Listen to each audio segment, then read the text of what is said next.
The enemies of Umar ibn Sa'ad do not go to any other body. Suddenly they hear a sound coming from the plains of Karbala. Ali asks his aunt, "My aunt, what is that sound?" It is when they go and open the door of the tents, they see that Shimr and 9 other enemies are trampling the body of Aba Abdullah al-Hussein. His ribs are being crushed on the hooves of the horses because Hussein had nobody there in Karbala. His was the only body that was crushed. Everybody else was left because they all had some sort of family. But Abu Abdullah al-Hussein, his family was where? They were all lying on the plain of Karbala. He had nobody there on the other side.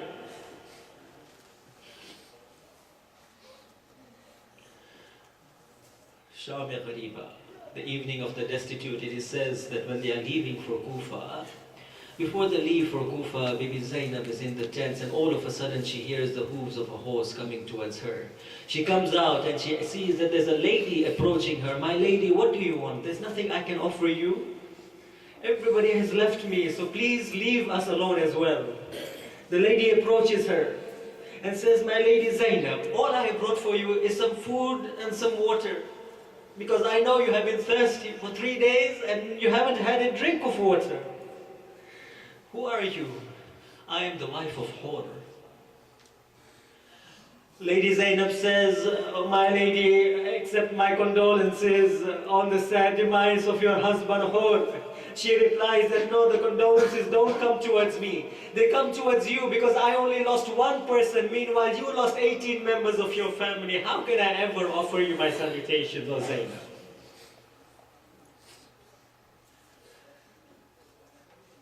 At night, when Lady Zainab starts to count the children, one by one, it is said that she misses the head of one of them. One of the children is not there. Kulthum, somebody missing. And they find out that it was Sukaina who is no longer in the tents. Where is Sukaina? They open the tents and they go outside. It is said that Sukaina is on the chest of her father because for the past many years since she was born, she would always sleep on the chest of her father. "Sukaina, how did you find Hussein?" "Because he has no head with him." She says that, "My aunt Zainab, when I came out, I was calling for my father because I wanted to sleep on his chest for just one more night. And the moon shone on this body and I went towards him and it was calling me towards him.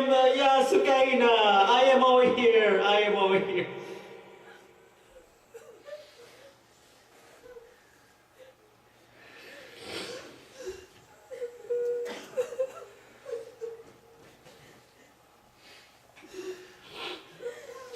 When they are going towards Kufa, and I'm ending now, when they're going towards Kufa, Zainab is asking the enemies, "Let us pass through the bodies." When they pass through the bodies, it is said that Zainab is on a camel. When she sees the body of Aba Abdullah al-Hussein, she falls from the camel. And she takes her hand, she puts it underneath the body, but the question is which body? The body that was trampled is no longer any human body that is left. She puts her hands underneath the body and she turns her face towards Allah. "Ya Allah, accept this sacrifice on our behalf." She turns towards Medina. "Ya Rasulullah, Ya Jaddi, this is the grandson whom even the angels used to come and say salam to you. But this is your flesh and blood who is on the plains of Karbala, but even the enemies have slaughtered." She turns towards her mother Fatima Zahra.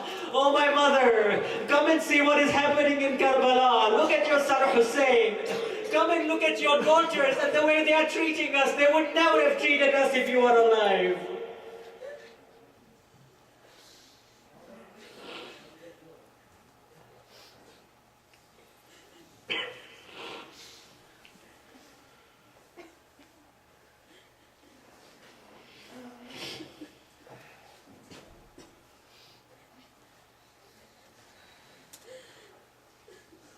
السلام عليك يا حسين بن علي وعلى أولاد الحسين وعلى أصحاب الحسين. Our peace and salutations to you, O martyrs of Karbala. Your message will remain with us, always in our hearts.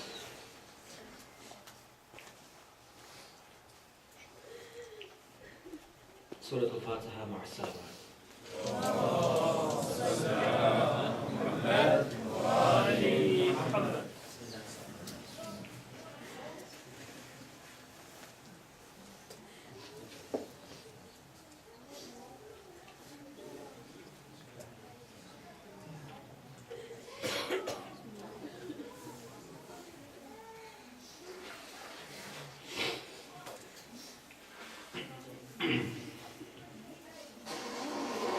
When we pay salutations to Abu Abdullah al-Hussein, to the martyrs of Karbala, even when we say Assalamu alaikum to our brothers and sisters, I think we should understand what Assalamu alaikum means. Salam, As-salam is one of the names of Allah subhanahu wa ta'ala. So when we say salam, we are not saying also just peace be upon you. We are telling the person, may the trait of peace of Allah be with you as well. The second meaning of salam and taslim and Muslim and Islam comes from surrender and submission. And so you're telling that person, whoever it is, that we submit to you as well. In addition to, may the trait of Allah be with you, we are also submitting to you. We will be there for you. And the third meaning of salam means protection and safety. And we are telling our brothers and sisters that I will protect you and safeguard you, our values, our deen. And so when we are saying Assalamu alayka ya Aba Abdullah, the full translation of this meaning, we are saying, may the peace and tranquility which Allah bestows upon His creation be upon you. Truly we submit to your mission and commandment and whatever you ask us to do. Ya Aba Abdullah, in addition, we will not hurt you, your physical presence and your feelings. This is what it means to say, Assalamu alayka ya Aba Abdullah.